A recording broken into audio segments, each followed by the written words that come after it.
রংপুরে আবু সাইদ হত্যা মামলায় এএসআই আমির আলী ও কনস্টেবল সুজন চন্দ্রের 4 দিনের রিমান্ড।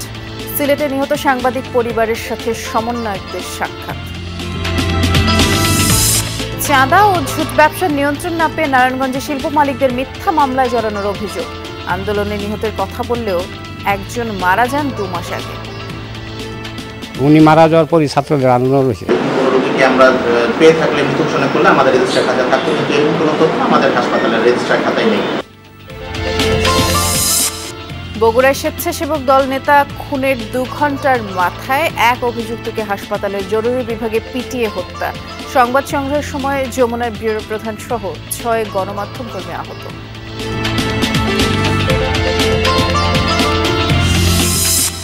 পুরোপুরি বন্ধ হলো বড়পুকুরিয়া তাপবিদ্যুৎ কেন্দ্রের উৎপাদন। কারিগরি ত্রুটি ও যন্ত্রাংশের অভাব, ঠিকাদারি প্রতিষ্ঠানের বিরুদ্ধে অসহযোগিতার অভিযোগ।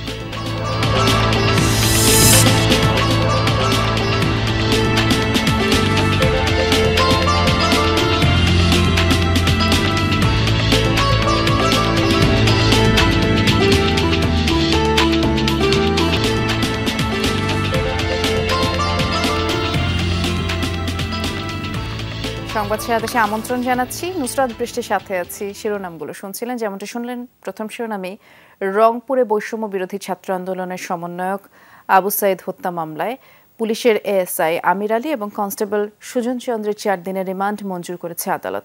সকালে রংপুর মেট্রোপলিটন আদালত 2-এর বিচারক আসাদুজ্জামান এই আদেশ দিয়েছেন। এর আগে গতকাল সন্ধ্যায় এএসআই আমির আলী এবং কনস্টেবল সুজন চন্দ্র রায়কে গ্রেফতার করে পিবিআই। গত 16 জুলাই রোকেয়া বিশ্ববিদ্যালয়ের 2 নম্বর গেটের সামনে পুলিশের গুলিতে নিহত হন আবু সাইদ। তিনি রোকেয়া বিশ্ববিদ্যালয়ের 12তম ব্যাচের শিক্ষার্থী ছিলেন। 18 আগস্ট তার বড় ভাই রমজান আলী রংপুর অতিরিক্ত চিফ মেট্রোপলিটন আদালতে একটি হত্যা মামলা করেন। 19 আগস্ট তাজহাট থানা মামলাটি রেকর্ড করে আদালতে পাঠায়। এরপরে আদালত মামলাটি তদন্তের জন্য পিবিআইকে নির্দেশ দেয়।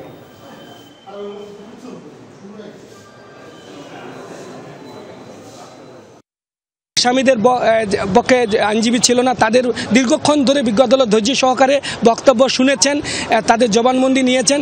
নিয়ে তারা এই জবানবন্দিতে বলেছেন যে ঊর্ধ্বতন 4 জন পুলিশ কর্মকর্তার নাম বলেছেন যে তারা তাদেরকে গুলি করতে বাধ্য করেছে।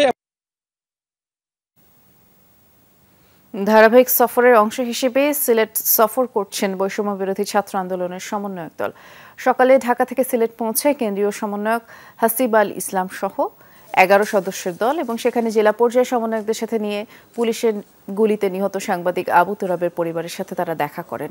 এ সময় স্বজনদের প্রতি সমবেদনা জানানো হয়। আবু তুরাব সহ নিহত সবার সুষ্ঠু বিচারের আশ্বাস দেন সমন্বয়করা। সাংবাদিকদের সাথে কথা বলেন, জানান গণ অভ্যুত্থানের লক্ষ্য উদ্দেশ্য সংহত করার পাশাপাশি তা শিক্ষার্থীদের ছড়িয়ে দিতে হবে। আর পাশাপাশি ছাত্র জনতার মধ্যে ঐক্য বজায় রাখার তাগিদ দিয়েছেন সমন্বয়করা। বৈষম্য বিরোধী আন্দোলনের নামে বিভিন্ন অপকর্মের সাথে জড়িতদের বিরুদ্ধে প্রশাসন ও জনগণকে সতর্ক থাকার আহ্বান তারা জানিয়েছেন।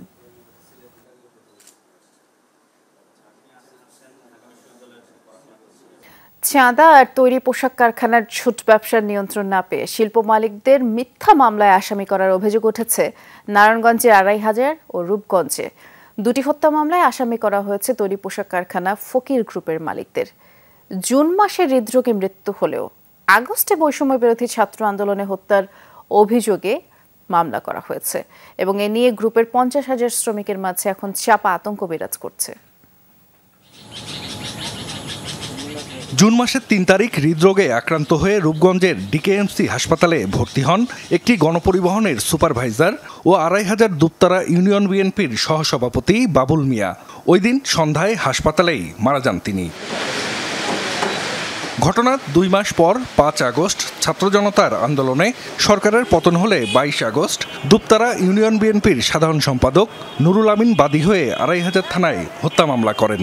আসামি করা হয় সাবেক প্রধানমন্ত্রী শেখ হাসিনা সহ সরকারের কয়েকজন মন্ত্রী ও জেলার 5টি সংসদীয় আসনের সাবেক এমপিদের। একই মামলায় ফকির গ্রুপের মালিকপক্ষের 3 জনকেও আসামি করা হয়।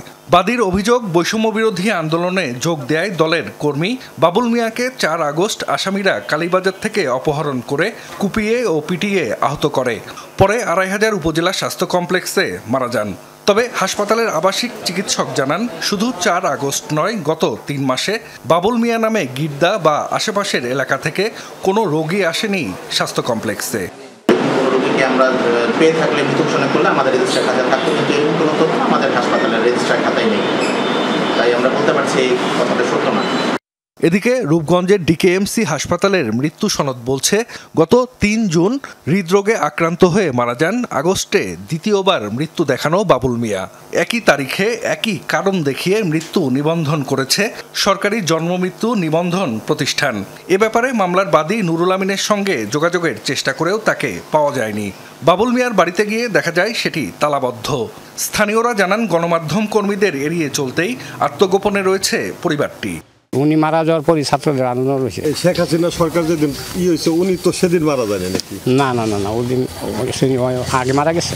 5 আগস্ট 2500-এর গোপালদি ইউনিয়নের বালুয়াকান্দি গ্রামে সংঘর্ষে শফিকুল নামে এক টেক্সটাইল শ্রমিক মারা যান। সেই ঘটনায় করা মামলাতেও আসামি ফকির গ্রুপের 3 কর্ণধার। মামলার ব্যাপারে নিহতের স্ত্রীর দাবি, আসামিদের না চিনলেও তাদের হুকুমে তার স্বামীকে হত্যা করা হয়েছে বলে শুনেছেন। আর নিহতের ভাই রফিক বলেন, কাদেরকে মামলায় আসামি করা হয়েছে তারা প্রকৃতপক্ষেই জানেন না। হেরা কর কইছে দেখে বাইডি আমি দিছি, নাইলে আমার কোন দরকার আছিল। আমার স্বামীর মারছে, আমরা কোন হেরা সে একবার চিনি, একবার আমি চিনি না। আচ্ছাই কইছে যে আপনার অভিযোগ বলেন, পরে আমার বাইর বউ আবারও নাম কইছে, কোয়ার পরে কয় ঠিক আছে আপনি আলা দানগা কেস হয়ে থাকা। ইয়ার ভিতরে হেরাতে কি করছে, কার নাম দিছে, কিন্তু আমরা ভাই এটা বলতে পারবো না। এ বিষয়ে 2500 থানার ভারপ্রাপ্ত কর্মকর্তা বলেন, বাদীর অভিযোগে এজাহার গ্রহণ করা হয়েছে। নিরপরাধ কেউ থাকলে সেটি তদন্তে বেরিয়ে আসবে। পাবলিক বাদী হয়ে যদি আমাদের কাছে কোনো অভিযোগ নিয়ে আসে, আমরা সেই অভিযোগ নিতে আইনগতভাবে বাধ্য। যাদের বিরুদ্ধে প্রমাণিত হবে যে তারাই জড়িত ছিল ঘটনায়, তাদের বিরুদ্ধে আইনগত ব্যবস্থা নেওয়া হবে। আদারওয়াইজ কাউকে যদি এখানে আসামি করা হয়, তদন্ত সাপেক্ষে তাদেরকে মামলা থেকে অব্যাহতি দেওয়া হবে। জাহিদ হাসান, যমুনা নিউজ। বগুড়ায় আধিপত্য বিস্তারকে কেন্দ্র করে 2 ঘন্টার ব্যবধানে 2টি হত্যাকাণ্ড ঘটল। প্রথমে প্রতিপক্ষের ধারালো অস্ত্রের আঘাতে খুন হন সদর উপজেলা স্বেচ্ছাসেবক দলের আহ্বায়ক মিজানুর রহমান। পরে আহত অবস্থায় আটককৃত এক হামলাকারীকে হাসপাতালে নেওয়া হলে জরুরি বিভাগেই তাকে পিটিয়ে হত্যা করা হয়। এই ঘটনার ভিডিও ধারণের সময় পিটিয়ে আহত করা হয় যমুনা টেলিভিশনের সিনিয়র রিপোর্টার ও ব্যুরো প্রধান মেহেরুল সুজনকে। মারধরের শিকার হন ঘটনাস্থলে থাকা আরও 5 সাংবাদিক।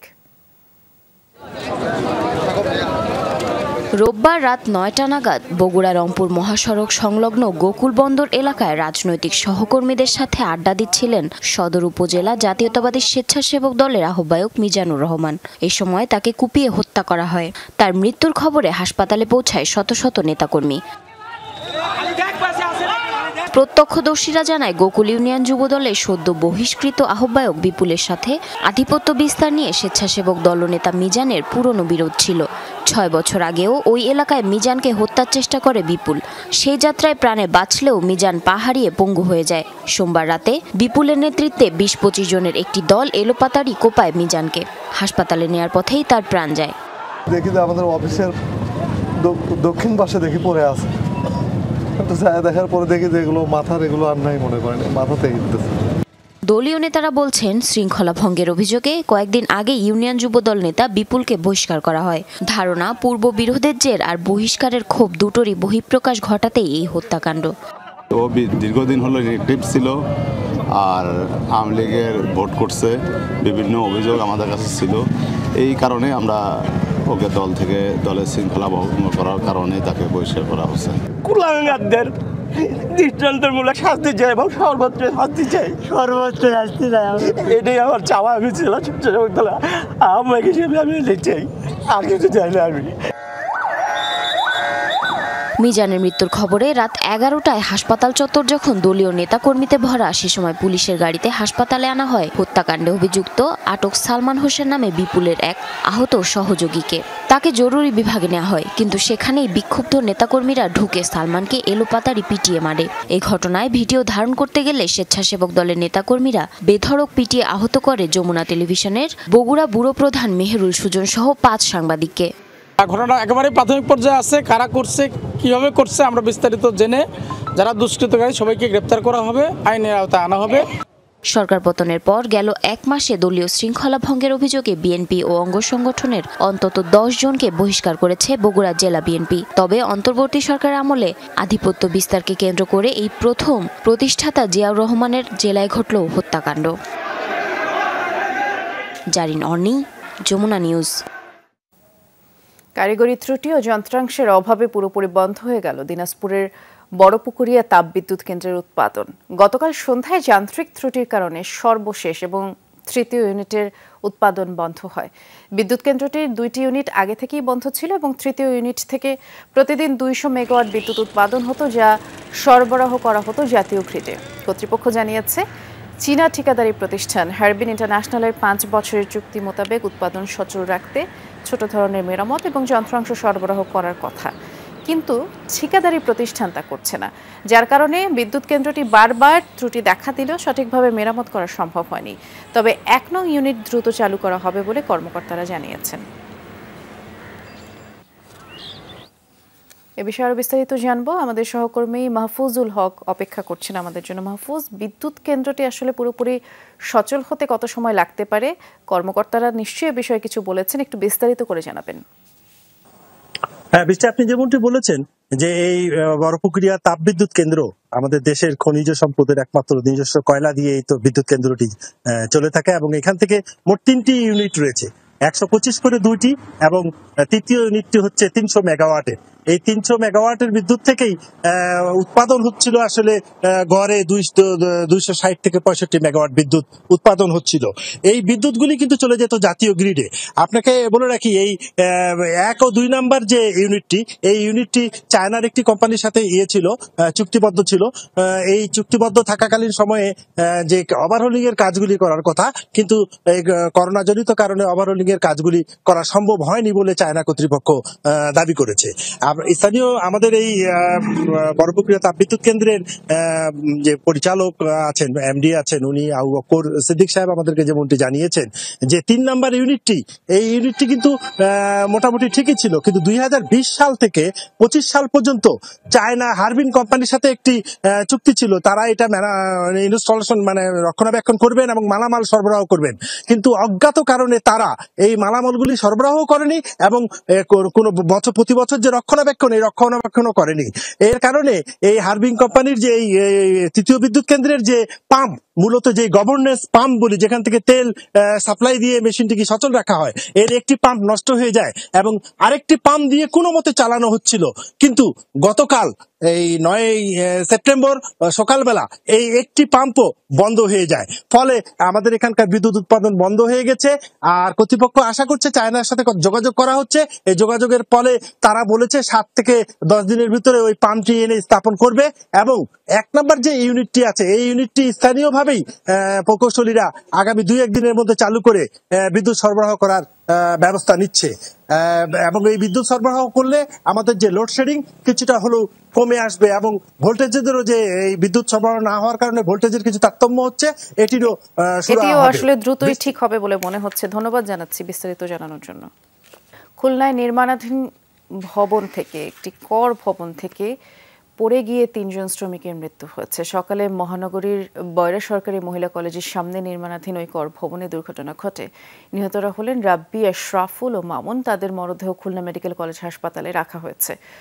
প্রত্যক্ষদর্শীরা জানান, নির্মাণাধীন 10তলা ভবনের 9 তলায় বাঁশের চড়াট বেঁধে কাজ করছিলেন রাব্বি, আশরাফুল ও মামুন। এ সময় চড়াট ভেঙে তারা 3 জন পড়ে যান, ঘটনাস্থলেই মারা যান রাব্বি ও মামুন। গুরুতর আহত অবস্থায় আশরাফুলকে হাসপাতালে আনা হলে চিকিৎসাধীন অবস্থায় তিনিও মারা যান। আমরা বিষয়ে বিস্তারিত জানবো সহকর্মী প্রবীর বিশ্বাসের কাছ থেকে। প্রবীর, আসলে শ্রমিকদের জন্য কতটুকু নিরাপত্তা ব্যবস্থা ছিল এই ভবনে এবং পুলিশ এই বিষয়টি নিয়ে কি বলছে, একটু সংক্ষেপে জানাবেন। আপনার প্রথম প্রশ্নের উত্তরে যায় বৃষ্টি।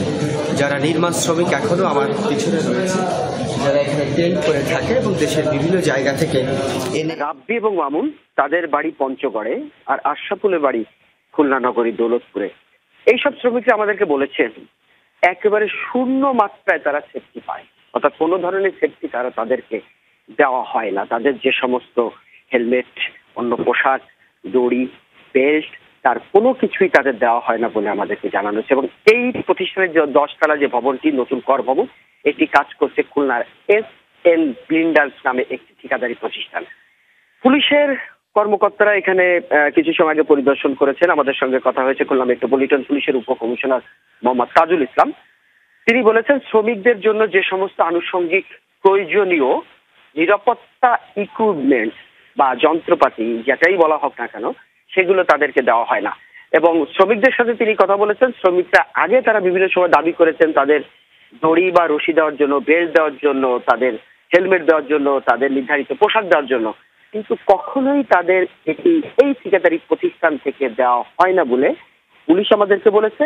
যে সব শ্রমিক এখানে কাজ করে তারা আমাদের বলেছে। যে জায়গাটিতে দেখাচ্ছি আমরা, ঠিক এই জায়গায় 9 তলা ভবনের উপর থেকে 2 শ্রমিক এখানে পড়ে।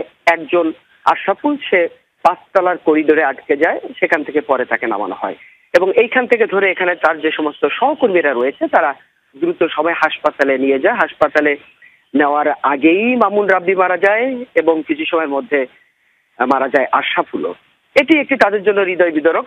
দূর দূরান্ত থেকে এখানে শ্রমিক হিসেবে কাজ করতে, জীবন জীবিকা নির্বাহ করার জন্য, পরিবার পরিজন নিয়ে ভালো থাকার জন্য কাজ করতে এসে লাশ হয়ে বাড়িতে ফিরে দেওয়া, এটি আসলে তাদের জন্য কষ্ট। সে কারণে যে সমস্ত জায়গায় এই ধরনের কাজ হয় সেই নিরাপত্তা সত্যি একটি হৃদয় বিদারক আর দুঃখজনক ঘটনা। ধন্যবাদ বিস্তারিত জানানোর জন্য এবং এর সাথে এই আয়োজন শেষ করছি। ধন্যবাদ সবাইকে, নিরাপদে থাকবেন।